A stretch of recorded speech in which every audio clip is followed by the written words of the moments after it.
കൂട്ടുകാരെ, ഘട്ടം ഘട്ടമായി ഞാൻ നിങ്ങളെ കാഴ്ചകൾ കാട്ടിത്തരികയാണ്. വെള്ളം ഇത്രത്തോളം വലിഞ്ഞു, ഇത്രത്തോളം വെള്ളം വലിഞ്ഞു. താഴോട്ട് നോക്കുമ്പോൾ കൂട്ടുകാരെ, കുറച്ച് വരാൽ ഞങ്ങൾക്ക് കിട്ടി. അപ്പോൾ അതിനെ ഒന്ന് സംരക്ഷിക്കുന്ന ഒരു സാഹചര്യമാണ് ഇപ്പോൾ ഒരു വീഡിയോ ആയിട്ട് നിങ്ങൾക്ക് മുൻപിലേക്ക് നൽകിയിരിക്കുന്നത്. അത് നിങ്ങൾക്ക് കാണാം. അങ്ങനെ പതുക്കെ തല നീട്ടി ഓരോന്ന് നോക്കുന്നത് നിങ്ങൾക്ക് ചെറുതായിട്ട് കാണാമെന്ന് എനിക്ക് തോന്നുന്നു. ഉണ്ടോ? പതുക്കെ അവരിങ്ങോട്ട് വരാൻ അതേണ്ട കാട്ടിത്തര കണ്ടു തുടങ്ങി. കണ്ടോ ഇനിയും കുറേ നല്ല രീതിയിൽ നീ കാണിച്ചു തരാം. വളരെ വ്യക്തമായും ശക്തമായും ഞാൻ കാണിച്ചു തരാം നിങ്ങൾ. ഉണ്ടോ? ഒന്നോണേന്നുണ്ട്. ഇപ്പോൾ ചിലപ്പോൾ ഒരു അടിക്ക് പ്രതീക്ഷിച്ച് ഈ മൊബൈലെല്ലാം കൊടുത്ത് ഇപ്പം വെള്ളത്തിൽ മുങ്ങും.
അതായത് ഞാൻ തുറന്നു കഴിഞ്ഞാൽ പിന്നെ അടയ്ക്കാൻ കുറച്ച് ബുദ്ധിമുട്ട്.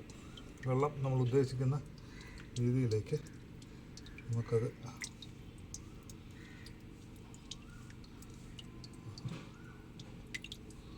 കണ്ടോ, ഇങ്ങോട്ട് നമ്മൾ കളിക്കുന്നുണ്ടോ.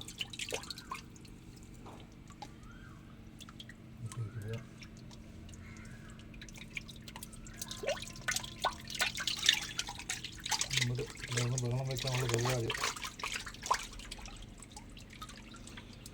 അതായത് വീണ്ടും ഞാൻ ഒന്നുകൂടെ നിങ്ങൾക്ക് പറയാം. ഞാൻ ഈ മേളിൽ നിന്നാണ് ഇത് അടച്ച് വെച്ചിരിക്കുക. ഇത് ടൈറ്റ് ചെയ്ത് അടച്ചിരിക്കുക. ഇത് തുറന്നു കഴിഞ്ഞാൽ പിന്നെ അടയ്ക്കാനായിട്ട് ബുദ്ധിമുട്ടാണ്. അപ്പോൾ അതുകൊണ്ട് ഞാൻ ഈ സംവിധാനം അറേഞ്ച് ചെയ്ത് വെള്ളം റിവേഴ്സ് പ്രോസസ്സിൽ കൂടെ വെള്ളം അങ്ങോട്ട് ട്രെയിൻ പോകും.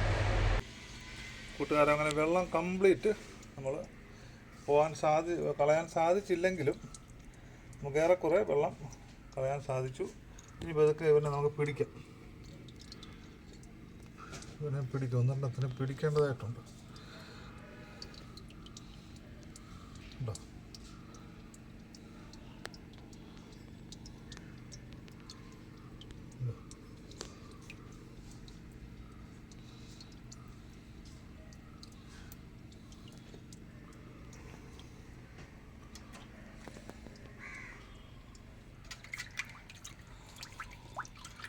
കൂട്ടുകാരെ, നിങ്ങൾ കണ്ടോ? ഇവന്മാരെ കണ്ടോ?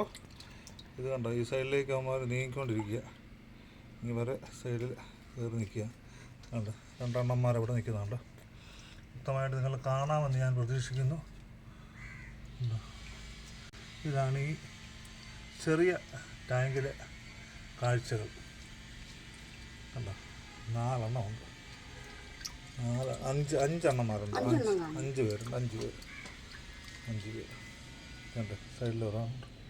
അല്ലെങ്കിൽ ആ സൈഡിൽ ഒരാളുണ്ട്. ഓക്കെ. മാമയുടെ കൈ കടിച്ചു എന്നാണ് പറയുന്നത്. ഓക്കെ, ഇനി നമുക്ക് അടുത്ത ഇതിലേക്ക് പോവാം.